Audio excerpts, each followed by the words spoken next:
Olá, muito boa noite a todos. Começa agora mais uma edição do programa A Verdade de 2015. Eu sou Hamilton Nogueira e nosso tema para debate hoje é o incipiente começo do governo Camilo Santana. Fique atento, o programa A Verdade está no ar.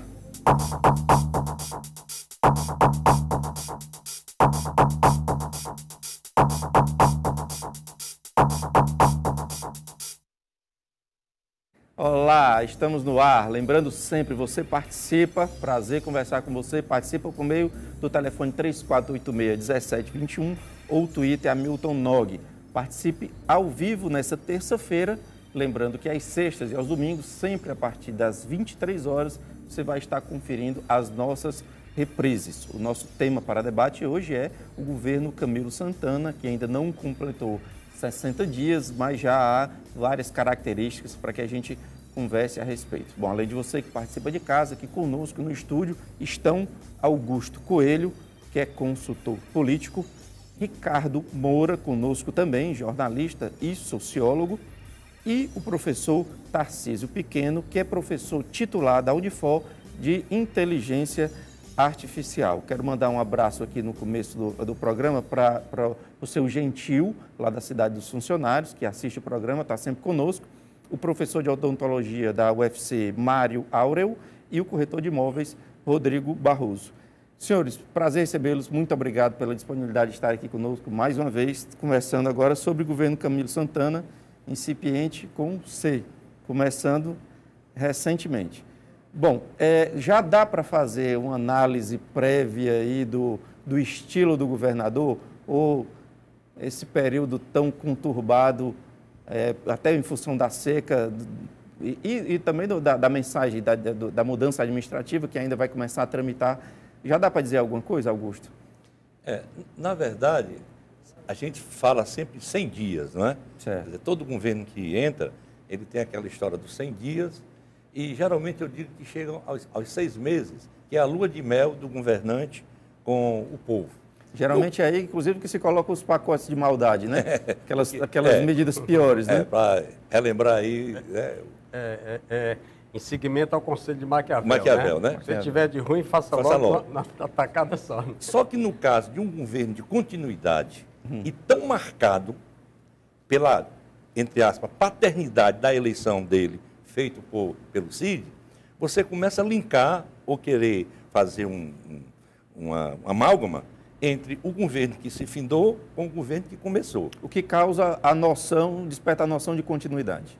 Que desperta essa noção, e aí ele não pode ser assim. A expectativa dele fica um pouco diminuída dentro daquilo que ele seria o autor, quando, na verdade, ele fica, digamos assim, condicionado ao que o outro deixou. Mas você já teria alguma análise do estilo do novo governador? Eu acho que ele deixou assim claramente, ele faz questão de deixar, ou por uma questão estratégica, ou porque ele é assim mesmo, uma coisa muito diferente do Cid, né? Ele colocou o diálogo como sendo a marca do governo dele. E aí ainda não dá para verificar, a não ser pela questão dos policiais, né? Ter recebido um desafeto do governo Cid Gomes, hoje deputado Capitão Wagner, aí talvez tenha simbolizado isso, né? Na verdade, Hamilton, boa noite, né? Boa noite.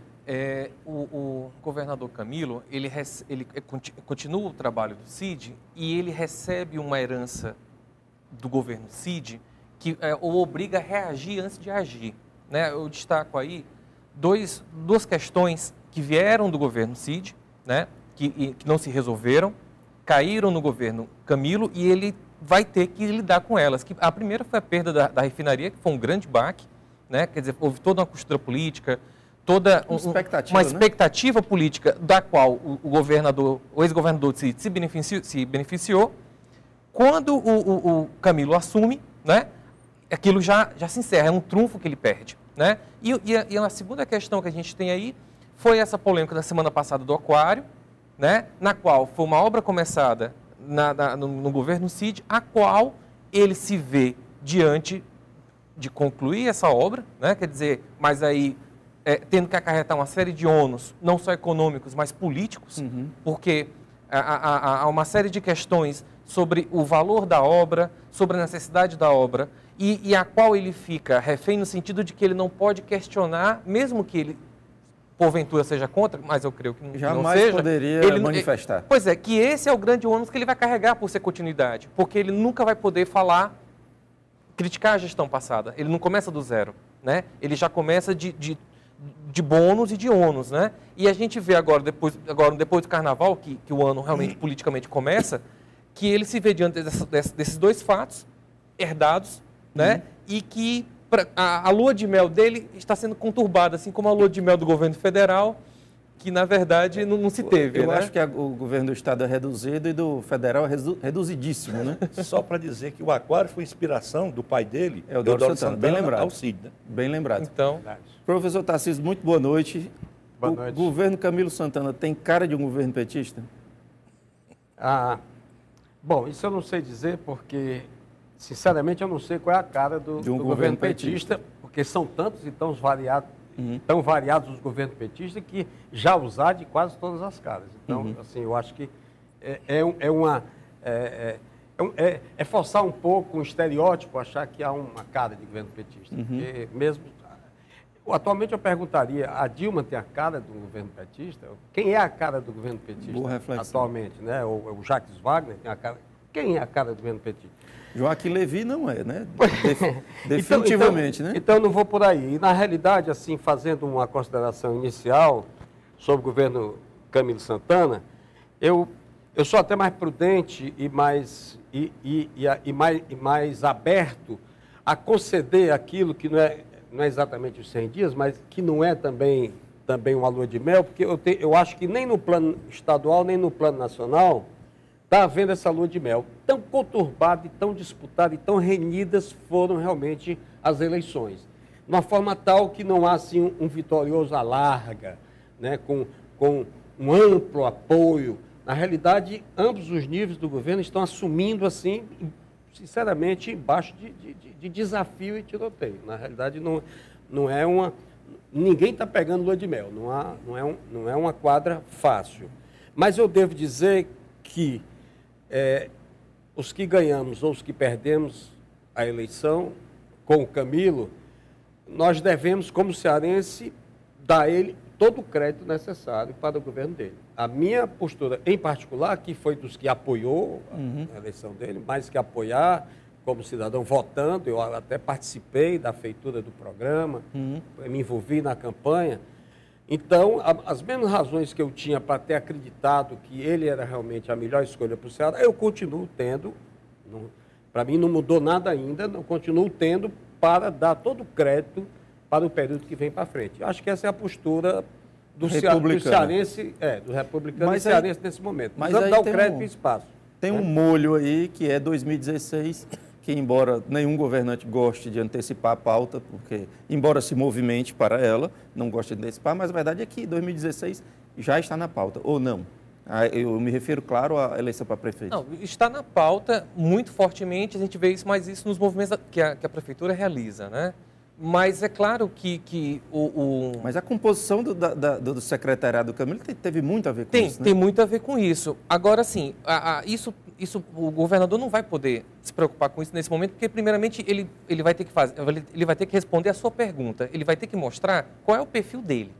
E o modo como ele vai reagir a essas questões que foram postas a ele vai ser o tom que ele vai dar, né? Porque em algum momento a questão do diálogo, ele vai ter que transparecer a palavra do governador, né? Quer dizer, a presença do governador, isso vai ser importante em algum momento, né? E 2016 vai ser um reflexo um pouco dessa conjuntura que ele apresentar e da qual ele provoca, né? Então, na verdade, assim, mas isso é uma discussão que, se ele for cair nessa, embora a gente sabe que o secretariado tem nomes importantes que eram nomes até desafetos do atual prefeito, mas isso é uma coisa da engenharia política, a qual eu acredito que, nesse momento, ele tem questões bem mais relevantes para tratar. Amanhã, inclusive, vai estar na Assembleia, salvo engano, para falar sobre o plano de ação contra a seca, né? Que é um problema monumental. Mas esse problema aí que você colocou, a perspectiva de 2016, faltam 83 semanas para o dia 2 de outubro de 2016. Colocado dessa forma já não é tanto, né? Não, já não é tanto. É pouco. É assim que quando eu vou falar com as pessoas que eventualmente eu oriento, eu disse, olha, divida, né, o seu planejamento por semana. Faltam só 83 semanas. Uma hora dessa a gente já sabe quem foi que ganhou a Prefeitura de Fortaleza, né, de Maracanaú, de Maranguape, Crato, Juazeiro e Sobral.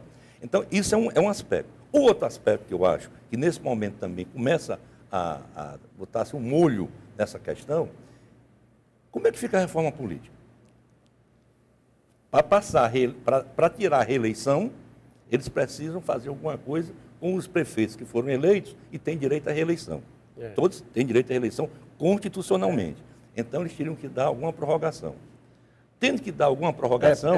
Porque tem a outra questão, que eu gostaria de comentar, é a questão da coincidência de mandato. Fazer uma eleição porque só. Uma né? observação, se me permite, Pois não. a observação que eu queria fazer é que há eleições demais. Quer dizer, sobretudo, do jeito que a política caminhou e da forma como as eleições se profissionalizaram e se intensificaram, atualmente nós estamos com eleição demais. Quer dizer, o calendário termina a eleição e tal, já se começa a falar... Mas não é didático colocar um dia de eleição para as pessoas discutirem a respeito? Mas não tem um lado bom também? Mas eu acho que eleição demais, aí eu vou fazer outra frase que eu gosto de usar de vez em quando, até pela observação.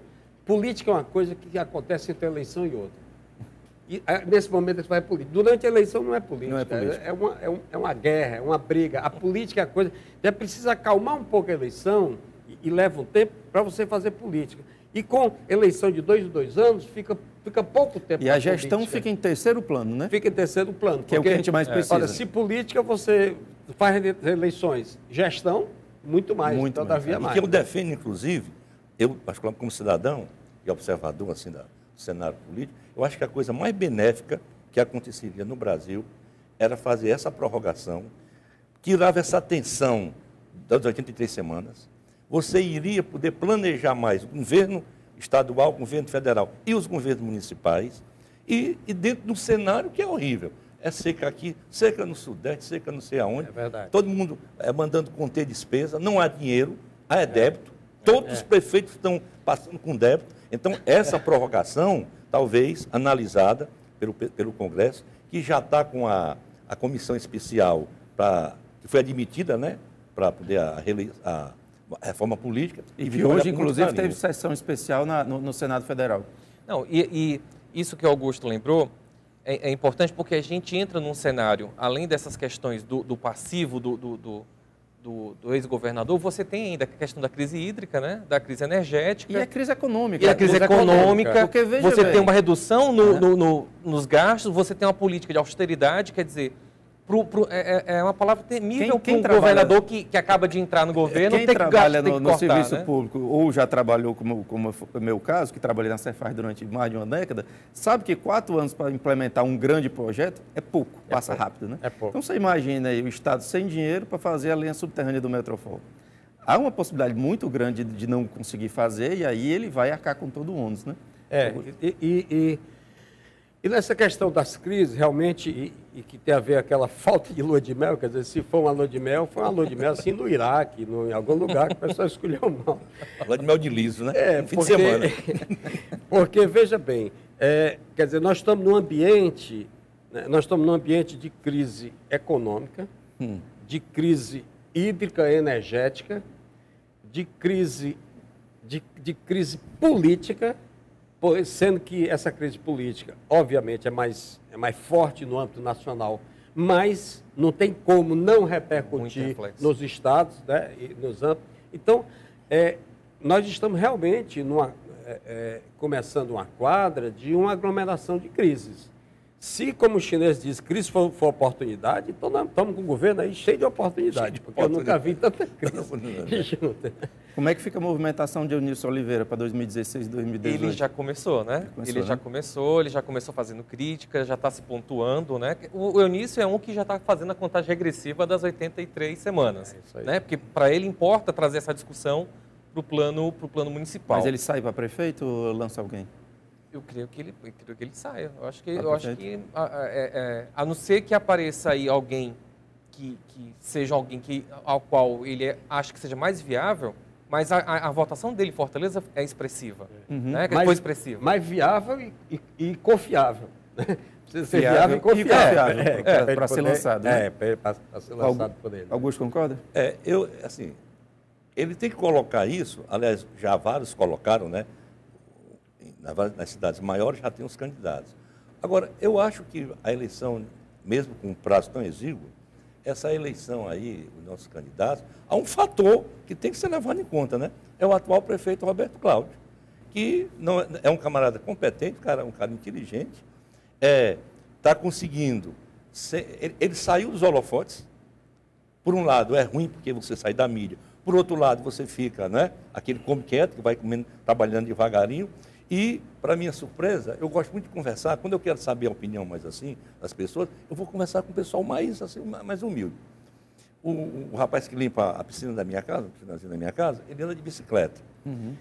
Diga que o Roberto Cláudio é feio, é gordo. Por quê? Porque esse aí é o homem que está pensando nos pobres, porque os pobres por conta das ciclovias. E eu, como homem de marketing, eu quase caí para trás. Eu não tinha percebido isso. E nesse momento o Roberto Carlos está plasmando, né, um discurso, uma imagem, né, um foco. Ricardo.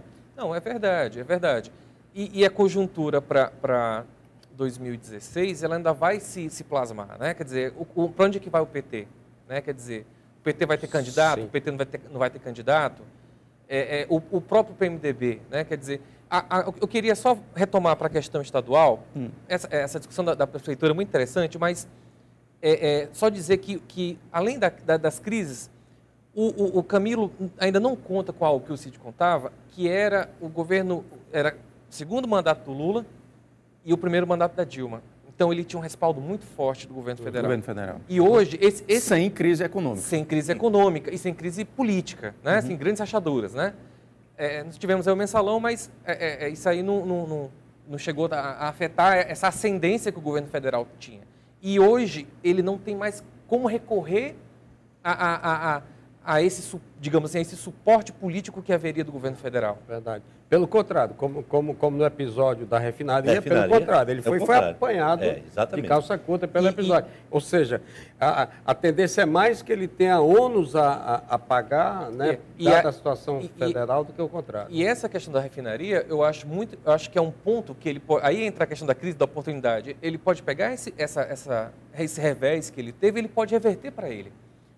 Quando ele faz uma nota, quando ele se insurge, embora de forma tímida, mas ele já mostra um pouco que ele tem que falar com o governador, ele não pode falar com um partidário de um partido, um filiado. Né? Entra na conta esse estilo mais introspectivo dele, de não dar entrevistas com mais ênfase, isso não o atrapalha? Eu acho que isso se aplica, assim, acho que o Augusto pode falar melhor, mas isso se aplica um pouco como o que acontece com o Roberto Cláudio. Quer dizer, é importante que também não é uma pessoa de estar o tempo todo falando. Em alguns momentos a gente nota que ele faz um tour pela mídia, né, para divulgar algumas ideias, e depois ele se recolhe. Mas a verdade é que o próprio Cid também já não era. Né? O Cid não era um homem de... O Cid não era, mas o Cid não era um homem de... Mas o Cid inovou muito na comunicação quando falava abertamente em Facebook, em Twitter, Twitchcam, né? Mas o caso aí do caso Augusto, deixa eu te pedir licença, só porque eu preciso chamar um intervalo, a gente volta já com a conversa. Importantíssima a sua participação, 3486-1721 ou Twitter, Hamilton Nog. A gente volta já. Olá, estamos de volta, segundo bloco do programa Verdade de hoje, falando sobre o governo Camilo Santana. Você participa por meio do telefone 3486-1721 ou pelo Twitter Hamilton Nog. Participe ao vivo nesta terça-feira. Lembrando que às sextas e aos domingos, sempre a partir das 23 horas, você estará conferindo as nossas reprises. Além de você que participa de casa, aqui conosco no estúdio estão Augusto Coelho, que é consultor político, conosco também Ricardo Moura, jornalista e sociólogo Ricardo Moura, e o professor Tarcísio Pequeno, que é professor titular da Unifor de Inteligência Artificial. Senhores, vamos dar início a esse bloco com um VT feito pelo Departamento de Jornalismo aqui da TV União. Confira. Aquário Ceará. Afinal, a obra sai ou não sai?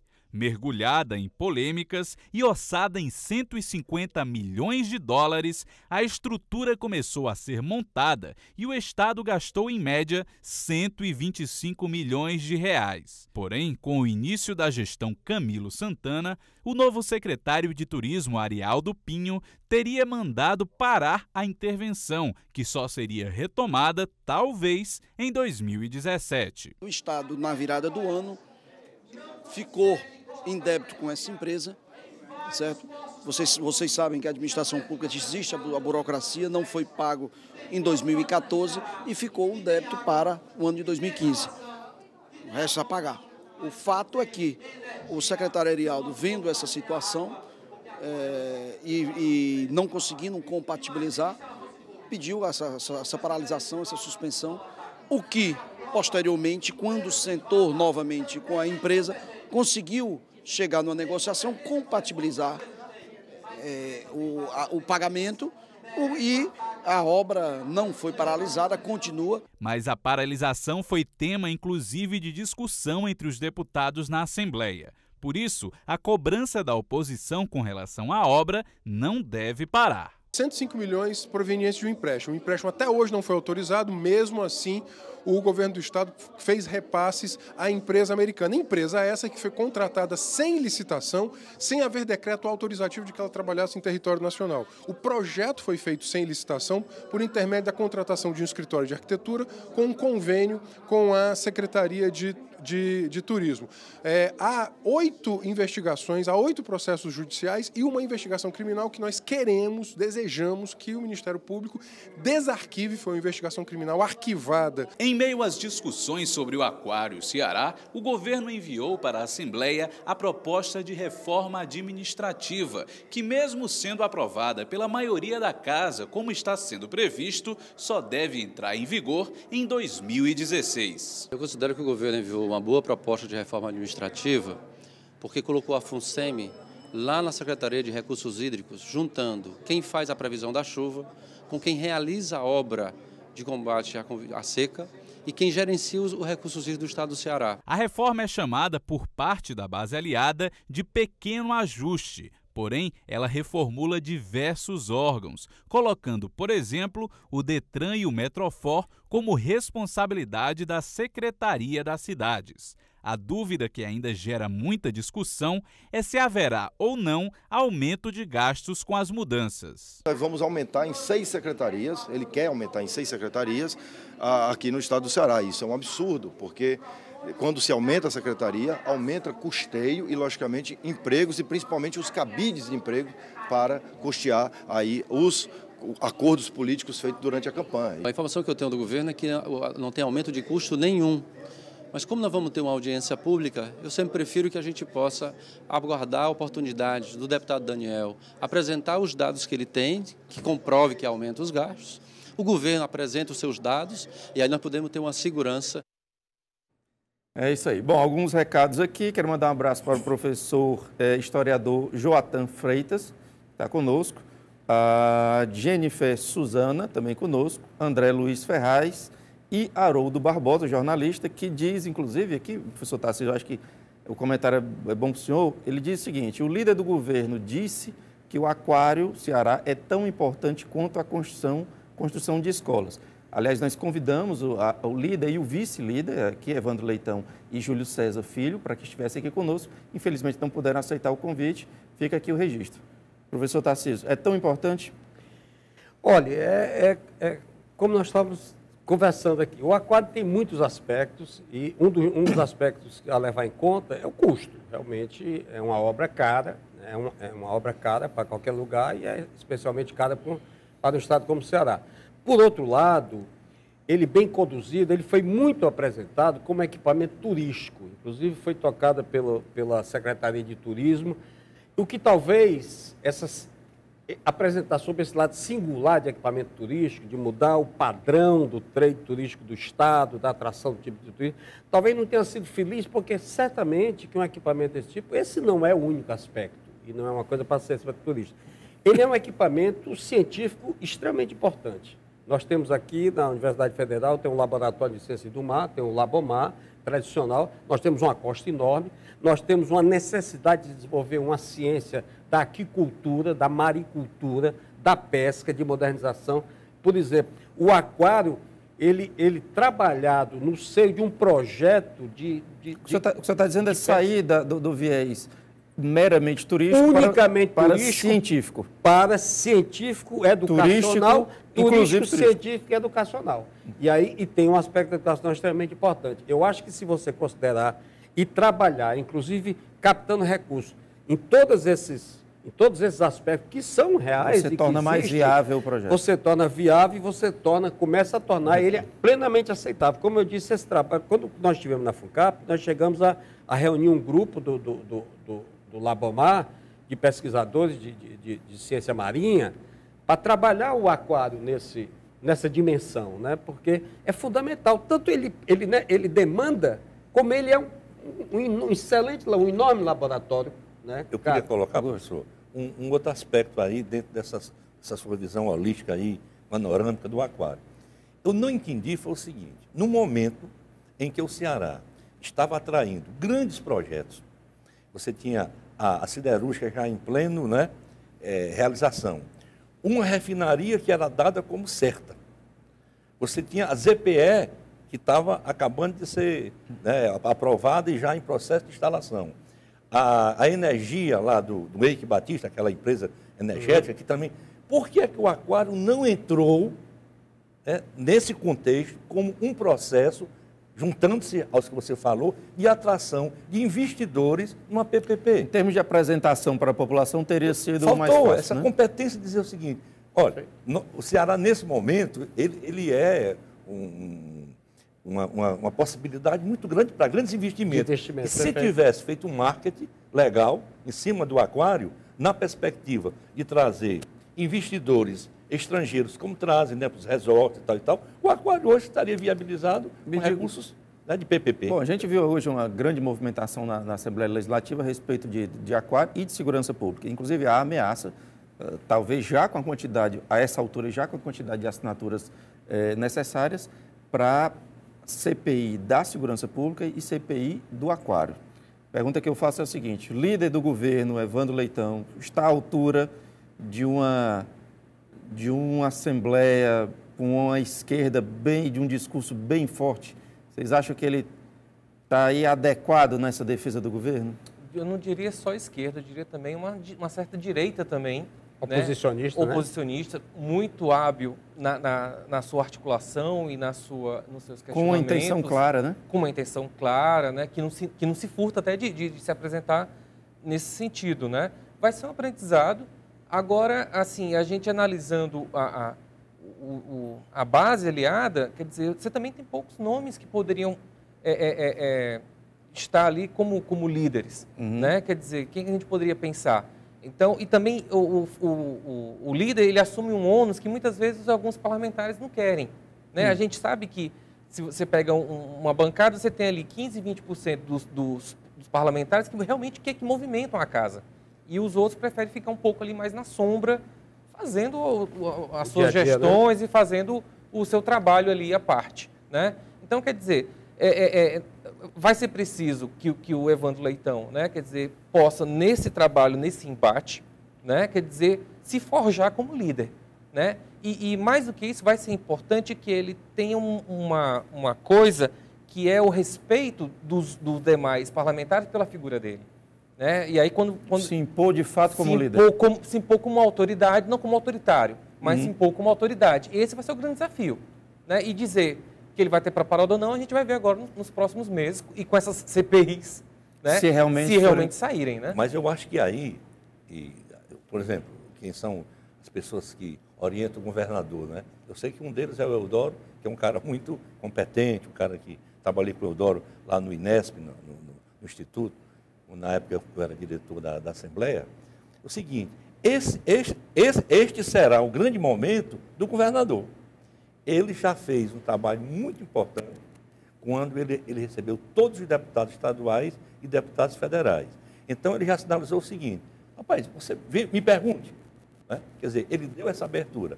E, nesse momento, seria o grande momento da total transparência do governador para evitar a CPI, ele dizendo, no meu governo vai ser assim, não precisa CPI, eu abro, pá. Seria o grande momento, né, de protagonismo do Camilo em se apresentar como um novo tipo de governante. O quanto fragiliza o governo essa já baixa da Esporte, né, da Secretaria de Esporte, e o que está se anunciando, que parece que vai acontecer na Secretaria de Segurança Pública? Qual o tamanho do prejuízo? 2 meses já tem que administrar aí. É um prejuízo grande, né? E assim, na área de segurança pública, que é a área que eu pesquiso mais, a gente nota que os índices de homicídio voltaram a aumentar, né? Interromperam aquela tendência de quedas. A gente teve um carnaval aí bastante pesado em termos de mortes, e isso joga um peso para um secretário que está vindo, e a segurança, tão ou mais do que as outras pastas, a questão da continuidade dela é mais delicada ainda, porque ela está lidando com segurança, com proteção, com vidas. Né? Quer dizer, então ela não pode esperar. Ela não é uma secretaria que você pode voltar às atividades em fevereiro. Né? Ela é uma secretaria que ela é diuturna. E quando você muda o comando, daqui que os policiais, os comandados, passem a ver aquele novo titular como uma figura de respeito, uma figura que os motive, né? que os inspire, quer dizer, leva um tempo. Uhum. E esse tempo, dentro dessa lua de mel que não ocorreu, é tudo que o governador não tinha. Né? Professor, mas eu queria comentar em questão da segurança. Agora, novamente, nessa questão de estar aberta uma expectativa positiva, eu acho que se desenha no horizonte algumas coisas bastante positivas nesse cenário, que isso foi muito discutido ao longo da campanha, inclusive apareceu em alguns debates, é uma visão que prevaleceu na campanha, prevaleceu na feitura do programa de governo e do qual o candidato participa diretamente, é ter aquela visão mais ampla da questão da segurança, inclusive com o programa do Ceará Pacífico, né, o movimento, o Abraça Ceará lá dentro, e inclusive na cidade de Fortaleza, está sendo desenhada uma parceria, realmente, da Secretaria de Segurança Cidadã com a Secretaria de Segurança Pública para a questão de Fortaleza, que acaba sendo o X grande do problema, né? Que aqui é o que você deve ter o número 70%, tantos por cento. Mas essa ideia de não ver a segurança pública apenas como um problema policial, apenas como um problema da Secretaria de Segurança. A segurança pública não pode ser um problema da Secretaria de Segurança Pública unicamente. A segurança pública, nos patamares que nós temos, é um problema do governo, primeiro do governo como um todo, e segundo da sociedade em geral. Professor, e ela só pode ser atacada se for realmente como todas as iniciativas bem-sucedidas aí, mundo afora, elas só foram bem-sucedidas, e agora no Rio de Janeiro, as UPP é um exemplo, embora seja uma questão, a geografia e a geopolítica, a geossociologia seja muito diferente da nossa, mas o tipo de ação é a ação integrada que passa por uma presença maciça e multidimensional do Estado. O senhor falou em integração, tecnologia. Tecnologia, todos nós sabemos, tem um forte poder de atração ao adolescente, que parece ser um ponto de extrema fragilidade na questão de segurança. Como é que está a tecnologia do Estado e o seu potencial de atração da juventude? Bom, aí no Estado, eu acho que também, novamente, nas perspectivas aí do governo, primeiro devemos dizer que o governo Cid Gomes, ele teve, pelo menos um período do governo dele, ele teve uma ação muito forte na área de ciência e tecnologia. Realmente houve uma recuperação da ciência e tecnologia do Estado, as pessoas que estão na academia, na universidade, perceberam isso. Houve uma volta de financiamento de pesquisa, de um aumento da concessão de bolsas para pós-graduação, para mestrado, doutorado, etc. Houve uma ação muito interessante. Essa é uma ação preparatória. Precisa continuar, precisa ir além. Mas eu tenho certeza, inclusive, do capítulo Ceará do Conhecimento, no capítulo do programa, né? Esse capítulo ele foi feito, bom, eu falo que eu participei diretamente da confecção, ele foi feito em cima de ideias muito contemporâneas e muito interessantes. Com objetividade, com metas, com esse tipo de coisa? Naquele nível, no nível de programa para campanha, você ainda não pode, ainda não consegue medir, né, com tudo. Na realidade, são ideias, mas as ideias muito desenvolvidas, muito bem calcadas, em propostas muito interessantes. Por exemplo, os dados do Capital no século XX, do Piketty, no livro do Joseph Stiglitz, Construindo uma Sociedade do Conhecimento, isso fundamentado, mostrando que, para a economia em geral das sociedades afluentes, não há insumo mais importante do que realmente o insumo da educação, do conhecimento em vários níveis, profissional, etc., etc., e da ciência e tecnologia lá no fim. Na realidade, uma cadeia do conhecimento, que é o que está lá no programa, nós trabalhamos com muito empenho nessa área. E se realmente o governo Camilo, ele enveredar, pelo menos para iniciar, lançar as sementes da gente começar a construir uma sociedade mirando numa nova economia, Hamilton, porque agora eu queria fazer uma reflexão aqui que eu acho que é fundamental nós fazer. De uma certa forma, todos os governos, no ponto de vista econômico, deixaram o Ceará onde encontraram. É impressionante, Do ponto de vista da economia, da economia. Disse? Todos os governos deixaram o Ceará onde encontraram. Vou lhe dizer com dados. Desde Vigílio Távora, governo Tassum 2, etc. Toda essa fase, o Ceará tinha, desde então, há 3 décadas, o Ceará tem, o PIB do Ceará é 2%, variando de 1,8% a 2,2%, 2% do PIB do Brasil. Nacional. Do nacional, ainda hoje. Certo. E nós temos uma população de 4,4%. Significa, o PIB do Ceará, per capita, é a metade do PIB do Brasil. No cearense é 2 vezes mais pobre, no cearense em média, mais pobre do que o brasileiro médio. Uhum. Então, esse é o problema que nada resolveu. Nós não saímos do canto. Por quê? Porque, só fazer um diagnóstico rápido, porque eu acho que está precisando nós enxergarmos que nós não temos commodities, nós não temos petróleo, nós estamos precisando enxergar que aqui a coisa que vai dar certo, que implantando vai dar, é a aposta no ser humano, é a aposta na educação. Seria uma fábrica de pessoas inteligentes. A fábrica de pessoas inteligentes, produtivas, voltadas para a nova economia, que é o que está no mundo inteiro. Eu lembro que logo há mais de 10 anos ainda na Cefaz, a Cefaz exportou uns 10 a 15 analistas de sistemas para os Estados Unidos, todos amigos, e se isso fosse um programa contínuo, nós estaríamos produzindo... Música, quanto tempo tem esse bloco? Nós estamos exportando até aí nós estamos exportando sem beneficiamento, exportamos as pessoas em vez de exportar o conhecimento. Eu peço licença aos senhores, temos que fazer um breve intervalo. Lembrando que você pode e deve participar, 3486-1721 ou Twitter Hamilton Nog. A gente volta já. Olá, estamos de volta ao terceiro e último bloco do programa Verdade, hoje falando sobre o governo Camilo Santana. Você participa, 3486-1721 ou Twitter Hamilton Nog. Participe ao vivo nesta terça-feira. Lembrando que às sextas e aos domingos, sempre a partir das 23 horas, você vai estar conferindo as nossas reprises. Além de você que participa de casa, aqui conosco estão Augusto Coelho, que é consultor político, Ricardo Moura, jornalista e sociólogo, e Tarcísio Pequeno, professor titular da Unifor de Inteligência Artificial. Perdão. Senhores, tem aqui o Clécio Fernandes, ele dá boa noite, Clécio, e diz que gostaria de cumprimentar o sociólogo Ricardo, parabéns pelo programa e pelas discussões. Clécio, agradeço demais a sua boa companhia, grande abraço para você. E você pode agradecer o Clécio e fazer o comentário que você ia fazer sobre a Assembleia, né? Agradeço aí o telespectador, né? É muito bom esse retorno, quer dizer, hoje a televisão precisa mais do que nunca, né? Assim, essa ida e volta.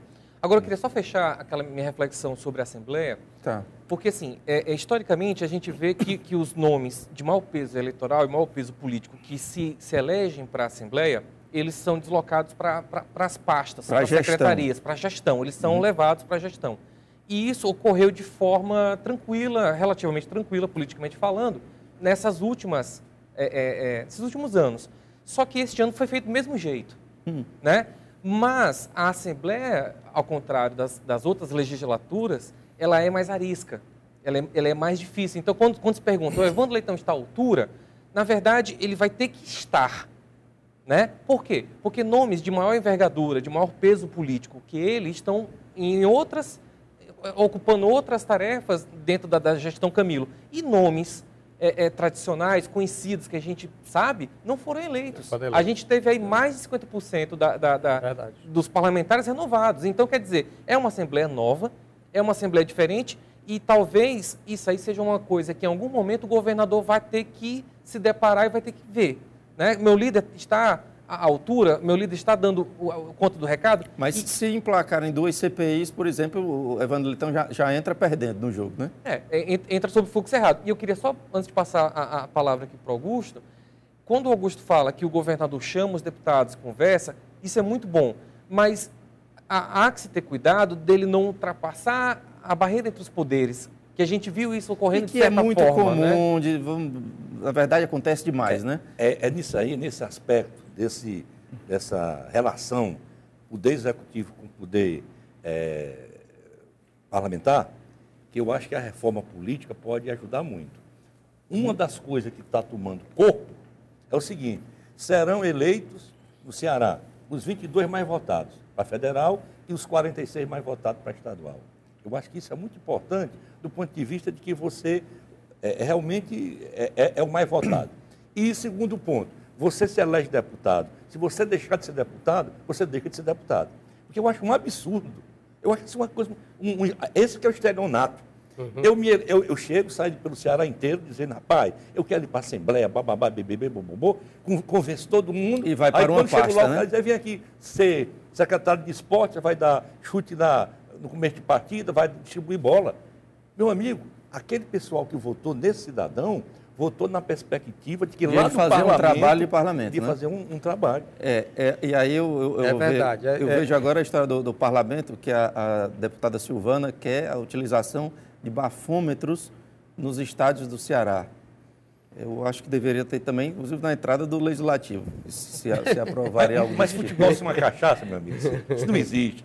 É porque ela não gosta de futebol. Não, inclusive, quer dizer, na Europa, nos outros lugares, tudo, né, na UEFA, Champions League e tal. Mas o parlamento perde com esse tipo de iniciativa que é histriônica, né? É verdade. Exato. Bom, renovação da Assembleia. Renovou mais que o normal, mais que 50%, salvo engano, ou o próximo de 50%? Foi mais que 50%? Foi. Isso é positivo ou negativo?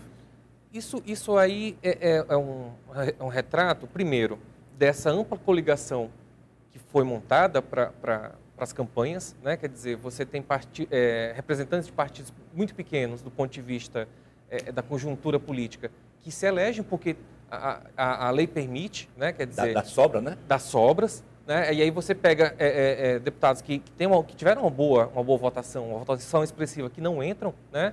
E mostram também o desagrado do eleitor, né? Em relação aos que estavam lá. Né? Eu vou te pedir licença, que nós temos a primeira ligação da noite. Alô, boa noite. Boa noite, aqui é o Fábio da Parangaba. Fábio, prazer falar com você, Fábio. Você tem pergunta ou comentário aqui para os nossos convidados? Um comentário. Primeiro dizer que o programa é muito frutífero, né? Agradeço dizer demais. Que a impressão que eu tive uma certa impressão de que os prezados professores fazem um pouco de vista grossa acerca da gestão do Roberto Cláudio, porque o que se percebe a situação dos postos de saúde, uma calamidade, as estradas, fora outros setores, né? E uma questão muito rapidamente para se colocar aí para os prezados professores também. Pois não. Acerca do impasse que está havendo ali com a ocupação do Palácio da Abolição. Bem observado. Em que o líder, né, o líder aqui do PT, o deputado Elmano, ele votou no Camilo, né? E na verdade é também advogado do MST. Então eu gostaria do comentário dos professores acerca de por onde o Elmano vai se posicionar aí. Fábio, muito agradeço mais a sua participação, muito obrigado por ter ligado, ligue sempre que puder e quiser. Senhores, quem se manifesta? Não, só queria manifestar sobre a primeira parte. Eu não acho que está havendo condescendência alguma sobre a gestão do Roberto Cláudio na prefeitura, até porque não é esse o tema do debate. Não foi essa pauta, em primeiro lugar. Em segundo lugar, ele mencionou estradas, e eu não sei o que é que talvez ele queira dizer as próprias avenidas. Ruas, avenidas. Bom, eu acho que tem sido feito. O Estado vinha ruim, o Estado das avenidas e tal vinha ruim. Se alguma coisa aconteceu nesses 2 anos, foi melhorar. Não vejo que a situação seja pior. Eu queria aproveitar... Agora, a outra parte eu acho que é mais eu queria aproveitar a observação que ele fez do Elmano além do Eunício, para o Elmano também 2016 já está bem acelerado, né? Porque ele está numa encruzilhada ali do grupo político ao qual ele militou, né? Que é o grupo da Luiziane, e se vendo como deputado e se vendo dentro de uma realidade de um outro grupo político interno do PT, né, que, de certa forma, quer tê-lo do seu lado. Então, o Elmano vai viver essa tensão, né, de estar numa interseção entre dois PTs, né, e que é um PT que em Fortaleza tem força ainda, mas que no interior já não tem tanta força, né? E ele vai viver essa realidade, né? Quer dizer, que já é Ricardo, e conta a diferença, que o PT de Fortaleza é um PT que ainda tem muito dominado pela Luiziane, ainda tem uma postura ante o próprio Camilo Esteve. E o PT do Estado, não, é fortemente... Né, mas eu acho que é um aspecto aí, do ponto de vista do marketing político, não é? Usando as palavras da Luiziane. Ele foi o candidato que era o poste dela. O poste, ele é o Elmano. O Elmano era o poste da Luiziane. Tá. Ou seja, então, ele era o alter ego dela. Quem estava em jogo ali não era o Elmano. Quem estava na disputa ali era a Luiziane. Cacife político dela. Luiziane, é sempre o nome dela. Que estava na disputa, incorporado pelo Elmano. Agora não. Agora ele vai só por mérito próprio. Com luz própria. E também não é muito assim certo de que aquele legado que ele teve de quase não sei quantos mil votos, esse legado estará presente na próxima eleição, em relação a ele. É complicado do ponto de vista do marketing. Nem que ele estará automaticamente alinhado com a Luiziane. Com a Luiziane. Como ao final, como no próprio processo estadual, ele... Esse é o maior problema que a gente trabalha com marketing político, na hora que vai fazer os conceitos e vai analisar, muitas vezes o candidato vem assim com uma perspectiva que, à luz do marketing que realmente conduz à eleição, essa é a verdade, não tem nada a ver, é fraco o argumento. Tá. O Arnaldo, ele pergunta sobre um dilema, ele chama de dilema, que é colocar mais, ele está dizendo aqui, colocar mais 300 milhões para terminar uma obra do aquário, ou perder os 150 primeiros. Ou passar um trator, né? Como o deputado Heitor Ferrer sugeriu, né? E aí, como é que fica esse dilema aí? Né? Ou não há dilema para vocês? Bom, terminar e acabou? Não, eu quero manifestar de novo. Olha, veja bem, até o Eunício, ele, durante a campanha, se comprometeu a terminar. Ele disse, olha, eu talvez não fizesse e tal, mas agora, dado o fato do aquário e tal, eu terminaria. E, novamente, eu volto àquele ponto, eu digo o seguinte, eu acho que o governo Camilo tem uma grande oportunidade. Essa oportunidade seria ele tomar esse empreendimento do aquário com essas dimensões mais amplas, explorando mais fortemente, além da dimensão turística, que já está colocada, as dimensões científicas, de ciência e tecnologia, de aplicação, de inovação e educacionais. Pelo que o senhor coloca, sem mexer no projeto executivo da obra. Sem mexer no projeto. Apenas na questão de apresentação da obra. E da própria utilização, desenvolvendo projetos paralelos, por exemplo, convênios com os grupos da universidade, permitindo a participação direta dos grupos da universidade. Vocês concordam que acaba com o dilema? Atraindo pessoas de fora do país para trabalhar, porque seria uma forma de você atrair, inclusive, pesquisadores de biologia marinha para vir trabalhar no Ceará. Um equipamento desse é como um grande laboratório. Até porque não só, tem toda uma costa favorável para esse estudo, né? E tem uma problemática toda. Olha, tem um problema aí que a gente não está se tocando muito, mas que vai estourar de repente na nossa mão. Eu visito muitas praias e tem uma casinha na Praia da Redonda. A questão da pesca no Ceará está ficando de uma gravidade extrema. A questão de lagosta não há mais, há uma escassez da pesca em geral. Você tem quase todo mundo... Há um outro dado que o Ceará é campeão nacional de encalhe de mamíferos marinhos. Mas é uma questão aí que até agora eu não vi assim, ser colocado claramente, daí porque eu achava que o governador poderia aproveitar. Qual é o custeio desse aquário? Inaugurou ontem, todo mundo bateu palma. A partir daí, qual é o custeio? Quanto custa? Vai custar a manutenção dele. E de onde vem esse dinheiro? De onde vem? Ele se mantém? Ele se mantém. Não, e do ponto de vista econômico, que eu acho que é um peso muito grande nessa discussão, quer dizer, 300 milhões aplicados nessa área, nesse campo de conhecimento, quer dizer, você tem várias formas de lidar com essa situação. O que eu vejo é que esse projeto foi muito mal conduzido do ponto de vista de marketing, politicamente, está muito desgastado, né? Quer dizer, e vai ter que ter um esforço imenso para poder mostrar agora e dizer assim, não, pessoal, na verdade não é só turismo, a gente quer fazer isso. E eu não tenho muita informação sobre isso, mas eu não sei se desde o início a concepção era essa. Porque foi muito visto pelo viés do turismo. Né? E do ponto de vista do turismo, será que essa obra ela realmente vai poder se pagar em algum momento? Duas notícias mexeram rapidamente, mas depois subiram também rapidamente das nossas conversas, que foi a questão da imagem dos quadros do governador, do chefe do Estado, que o Camilo não adotou, isso foi amplamente elogiado. Depois o Carnaval, retirada dos recursos. Mas não há um contrassenso aí? Duas medidas simbólicas importantes de contenção, mas não há um contrassenso de manter obras desse vulto. Outra questão que eu já não lembro mais como é que está é do Opera House, que eu acredito que tenha sido um sonho ruim e acho que não foi para frente. Mas não há um contrassenso aí? Um contrassenso em que sentido, assim, Hamilton? Uma gasto do aquário simbólica de que há austeridade e outra de perdulária, de que há um pagamento estranho para uma obra complicada. Mas, enfim. Novamente, Hamilton, eu acho que, quer dizer, depende. Eu acho que uma obra como Aquário, e eu acho que precisa até ser reestudada e tudo mais, mas ela tem que, afinal, se justificar como um investimento que o Estado está fazendo. E aí tem uma diferença entre você gasto, simplesmente, coisa que você está gastando, e um investimento. Agora, é preciso, então, vou usar outro exemplo. E o investimento do qual uma parte relevante já foi feita. Vamos usar outro exemplo, então. Se eu dou uma mensagem para o povo do Ceará, eu como governador, dou uma mensagem de que não quero fotos minhas, porque sou um cara austero, não dou dinheiro para carnaval, porque acho que não é momento, no entanto, gasto com, por exemplo, não faço auditorias de obra, ou gasto com outras coisas que, enfim, não passam essa mesma ideia de austeridade? Tem que ser um movimento amplo e contínuo, né? Isso, e coerente, né? Coerente, né? E coerente. Embora essa coisa das fotografias, eu não vejo como economia, não, até porque a economia seria realmente insignificante. O simbolismo ali qual é? Rapaz, de não personificar?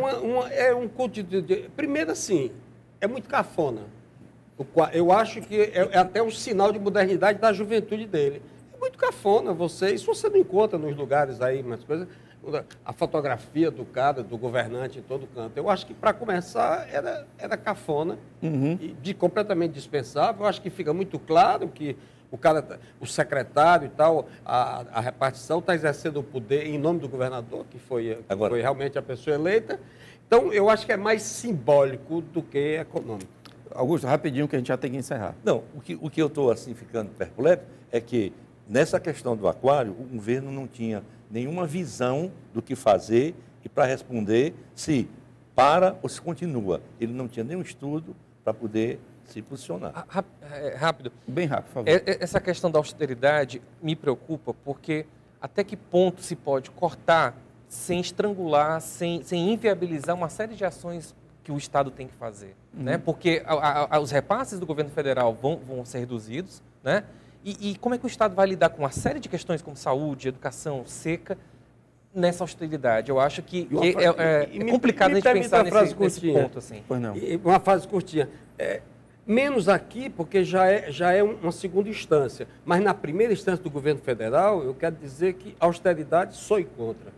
Eu acho que essa mensagem de austeridade, essa guinada de austeridade que a Dilma está dando, eu acho que é você vir trabalhando uma política keynesiana e, de repente, dar uma guinada no sentido do antiliberalismo. Então, sou contra, porque eu acho que o Estado gastar até certo ponto é salutar para a economia. Senhores, temos que encerrar. Agradeço demais a participação.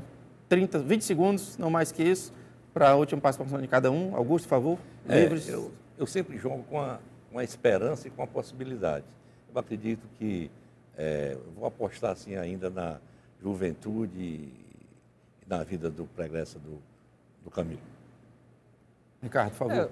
Eu acho que o debate aqui, ele quis mais posicionar algumas questões, né, iluminar alguns cenários, porque a expectativa é que o Estado se beneficie de uma boa atuação do governador. E todos nós queremos que essa atuação seja boa para o nosso bem. E quando a gente faz críticas e pontua algumas questões, é porque a gente se preocupa com essa questão. Claro. Né?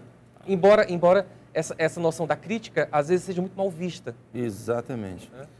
Professor Tarcísio? A mesma coisa, repito quase que a minha fala inicial, né?